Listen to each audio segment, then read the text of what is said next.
আমরা বরাবরই বলে আসছি আমাদের রাজনৈতিক দলের যে ঘোষণাপত্র থাকবে, কনস্টিটিউশন যেটা থাকবে, ফাইন্যান্সিয়াল পলিসি, ফরেন পলিসি, আমরা যখন দল ঘোষণা করব সেই দলের যেদিন আমরা ঘোষণা করব সবগুলো ওই একই সাথে আপনারা পাবেন। কিভাবে আমরা ফাইন্যান্স ম্যানেজ করব, কিভাবে চলবো, সবকিছু আপনারা দিক নির্দেশনা ওইখানে পাবেন। আমরা আমাদের যে অফলাইনেও 1 লক্ষ লোকের কাছে যাব, আমরা অনলাইনেও 1 লক্ষ লোকের কাছে আমরা আমাদের টার্গেট বা লক্ষ্যমাত্রা আছে। সো আমরা সোশ্যাল মিডিয়া, বিভিন্ন যে সোশ্যাল সাইটগুলো রয়েছে, টিকটক, ফেসবুক, ইউটিউব এবং অন্যান্য যে মিডিয়ামগুলো রয়েছে, প্রত্যেকটা মিডিয়ামের মাধ্যমেই আমরা মানুষকে রিচ করার চেষ্টা করব। অনলাইনের প্রক্রিয়াটা হবে, আমরা যে অফলাইন যে ফর্মটা থাকবে এটারই একটা অনলাইন ভার্সন থাকবে, যেটাকে আপনারা এমসিকিউ টাইপ একটা গুগল ফর্ম থাকবে, যে গুগল ফর্মের মাধ্যমে আপনারা সেখানে প্রশ্নগুলোর উত্তর করতে পারবেন। তবে স্পেসিফিক আমি কিছু জায়গা বলতে পারি যে এখানে আমরা চাচ্ছি যে সবার আসলে অংশগ্রহণ প্রয়োজন, যেটা গত 53 বছরের বাংলাদেশের ইতিহাসে প্রথম এই কোন রাজনৈতিক দল এই ধরনের ক্যাম্পেইনের মাধ্যমে কোন একটা রাজনৈতিক দল ঘোষণার উদ্যোগে যাবে। এবং আমরা সবার পরামর্শটা নিচ্ছি, কারণ সবাই আন্দোলনে এসেছিল, কোনো নিছক কিছু ব্যক্তি যদি এটা দল গঠন করে দেয় আমরা মনে করি এই দলটা ওয়ার্ক করবে না।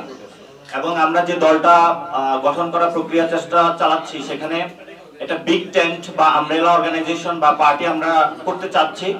বাংলাদেশে যে কোনো বংশর দল হয়ে থাকে, কোনো আদর্শ ভিত্তিক স্পেসিফিক কোনো ব্যক্তিকে কেন্দ্রিক দল হয়ে থাকে, আমরা সেই জায়গা থেকে সবাইকে একসাথে নিয়ে একটা আমব্রেলা পলিটিক্যাল পার্টি করব, যেখানে এই আন্দোলনে যেভাবে সকল জনগণ অংশগ্রহণ করেছিল সবাই যাতে অংশগ্রহণ এবং মতামতের সুযোগ থাকবে।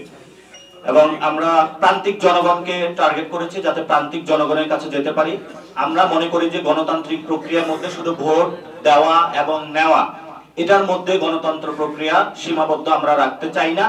আমরা গণতন্ত্রের পূর্বা এবং পর এই যে একটা দীর্ঘ প্রক্রিয়া, পুরো প্রক্রিয়ার মধ্যে স্বচ্ছতা, জবাবদিহিতা এবং জনগণের কাছে যে প্রতিশ্রুতিটা আমাদের থাকবে এবং জনগণ যে তাদের ফর্মের মাধ্যমে যে কমিটমেন্টটার জায়গাটা আমাদেরকে দিবে সেই বিষয়গুলো আমরা রিফ্লেক্ট করার প্রচেষ্টা চালাবো। এবং এটার মধ্যে কিন্তু জনগণ থেকে আমরা দলের নাম এবং প্রতীকটা পাবো। এবং এই 53 বছরের ইতিহাসে এরকম একটি ইউনিক উদ্যোগ কোন পলিটিক্যাল পার্টি বাংলাদেশে নেয়নি। এবং ভারতীয় মহাদেশের যে ইতিহাস রয়েছে এখানেও একটি ইউনিক এই গঠন প্রক্রিয়া আপনারা ইতিহাস স্টাডি করলে পাবেন।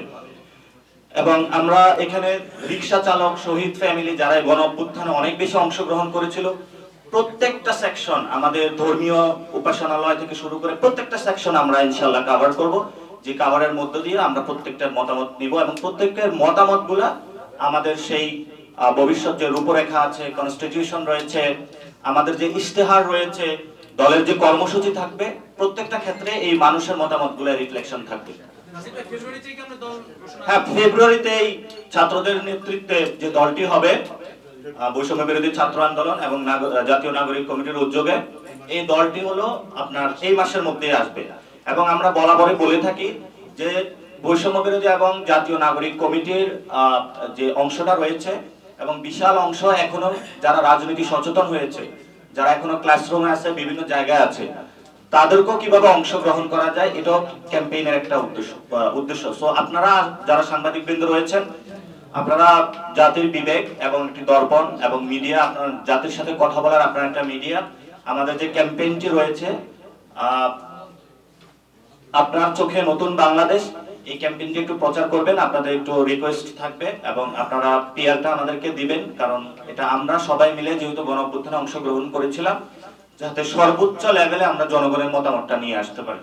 আমরা নতুন যে রাজনৈতিক দলটা হবে, এই রাজনৈতিক দলটা ফুলি নিউ ইনিশিয়েটিভ, ফলত এই জায়গা থেকে উনি উপদেষ্টারা হোক অথবা সরকারি যে কোনো কর্মচারী কোনো প্রশাসনিক কাজে, যেটা হলো বাংলাদেশের রুলস এন্ড রেগুলেশন রয়েছে, সেই প্রক্রিয়া যদি কেউ ফলো না করে সে দলে অংশগ্রহণের কোনো সুযোগ পাবে না। ফলত আমাদের যে এক্সিস্টিং যে সিস্টেম রয়েছে বা রুলস রেগুলেশন, উপদেষ্টা হোক বা অন্য কোনো সরকারি বড় কর্মচারী হোক অথবা অন্য কোনো ফরেন অ্যাম্বাসেডর যে থাকুক না কেন, তারা সেই প্রক্রিয়াটা মেনেই তারপরে দলে অংশগ্রহণ করতে হবে। সো আমরা যে প্রক্রিয়াতে এগোচ্ছি সেখানে আসলে উপদেষ্টা থেকে দলে অংশগ্রহণের সুযোগ থাকবে না।